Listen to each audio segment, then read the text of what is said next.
Hi friends, welcome to SP home gardening. இங்கே பாருங்கள், இந்த 3 தொட்டியிலுமே வச்சுருந்த செடி ஃபுல்லாகவே வேரலுகள் மாதிரி வந்துருச்சுங்க. அதனால் எடுத்துகிட்டு இந்த டப்பில் கொட்டி வச்சுருக்கேன்.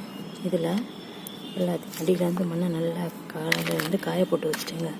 வெயிலில் நல்லா காய வச்சுட்டேன். கரையில் நம்ம மிளகாய் காய வைப்போம்ல, அது மாதிரி காய வச்சுட்டு மண் இவ்வளோ பொடுபுலுன்னு இருக்குது பாருங்கள். இந்த மாதிரி ஆக்கிட்டு அதுக்கப்புறம் இதில் கொஞ்சம் வேப்ப முன்னாக்கு வச்சுருக்கேங்க.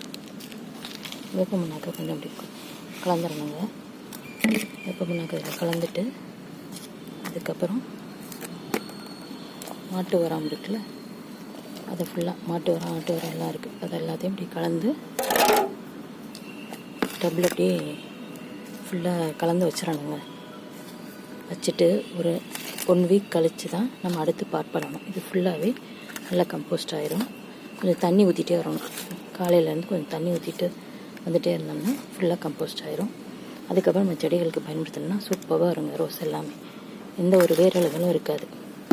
அதே மாதிரி தொட்டியில் இந்த கல் வைக்கிறப்ப, மண் ஓடு இருக்குல்ல, இது வைக்கிறப்ப இங்கே பாருங்கள், இந்த ஹோல்ஸ் இருக்குல்ல, இதுக்கு இப்படி இப்படி வைக்கணும் குவியலாம். அப்போ தான் அதோட தண்ணி ட்ரைன் ஆகும். இது மாதிரி வைக்கணுங்க. வச்சா தான் தண்ணி ட்ரைன் ஆகும். தேங்க்யூங்க.